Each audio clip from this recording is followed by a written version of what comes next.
బలరామకృష్ణ అధ్యక్ష, మన దేశంలో సుమారు 50 కోట్ల మంది యువత ఉంది. గత సంవత్సరం చూసినట్టయితే 10th క్లాస్ పాస్ అయి బయటకు వచ్చారు. ఈ సాంకేతిక విద్య అనేది సరిగా లేకపోవడం వల్ల చాలామంది ఉపాధి కోల్పోతున్నారు.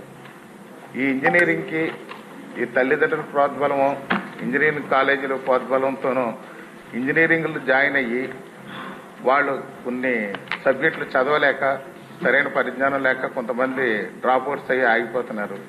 అలాంటి పరిస్థితుల్లో వాళ్ళకి ఏ ఉపాధి లేకుండా నిరుద్యోగులుగా మిగిలిపోతున్నారు. అలాంటి పరిస్థితుల్లో గతంలో అయితే ఐటీఐ అనేది సమర్థవంతంగా ఉండేది. ఐటీఐ చదువుకుంటే వాళ్ళకి ఉపాధితో పాటు ఏదో ఉద్యోగాలు కూడా వచ్చాయి. ఎలక్ట్రికల్ డిపార్ట్మెంట్ కానీ, ఫ్యాక్టరీస్ కానీ, ఇలా పలు డిపార్ట్మెంట్లలో వాళ్ళకి ఉద్యోగ అవకాశాలు దొరికాయి. ఇప్పుడు ఐటీఐ అనేది సమర్థవంతంగా లేకపోవడం వల్ల వీళ్ళందరూ కూడా నిరుద్యోగులుగా మిగిలిపోతున్నారు. కాబట్టి ఐటీఐ, పాలిటెక్నికల్ అనేది కొంచెం కాలేజీలు డెవలప్ చేస్తే బాగుంటుంది అనేది నా ఉద్దేశం అధ్యక్ష. అదేవిధంగా వాళ్ళకి ఉద్యోగం రాకపోయినా స్వయం ఉపాధితో కూడా జీవించగలుగుతారు. ఎందుకంటే ఎలక్ట్రీషియన్గా కానీ, ప్లంబర్గా కానీ, డ్రాఫ్ట్స్మెన్ కానీ ఈ పలు రకాల 134 కోర్సులు ఉన్నాయి అధ్యక్ష. ఈ 134 కోర్సుల్లో ఏదో ఒక విధానంతో వాళ్ళు షెటిల్ అయ్యి ఉపాధి పొందగలుగుతారు. ఈ నిరుద్యోగ సమస్యకి అనే దానికి మంచి ఫలితం వస్తుందని చెప్పేసి నా ఉద్దేశం అధ్యక్ష. అదేవిధంగా చూస్తే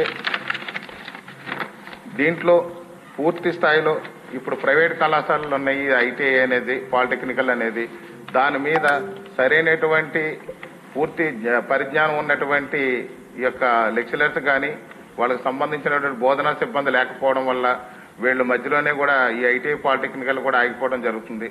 ఈ ఐటీఐ, పాలిటెక్నికల్ వల్ల 3 ఏళ్లలో 10th క్లాస్ అయిపోయిన తర్వాత 3 ఏళ్లలో ఉద్యోగం, ఉపాధి రెండిట్లో ఏదో పొందగలుగుతున్నారు. అలాంటి దానికి ప్రత్యేకం పెద్దపీట వేయాల్సిన అవసరం ఉందని భావిస్తున్నాను అధ్యక్ష. అదేవిధంగా స్టాన్ఫోర్డ్ యూనివర్సిటీలో చదివినటువంటి మన మంత్రివర్యులు దీని మీద కేజీ నుంచి పీజీ వరకు కూడా ఒక మంచి ప్రక్షాళన తీసుకొచ్చి మన ఈ గవర్నమెంట్లో ఒక ప్రజలకు మంచి న్యాయం చేస్తారని, పిల్లలందరికీ, స్టూడెంట్స్ అందరికీ కూడా మంచి ఉద్యోగ ఉపాధి అవకాశాలు కల్పించే విధంగా చేస్తారని కోరుతున్నాను అధ్యక్ష. బుచ్చి చౌదరి గారు.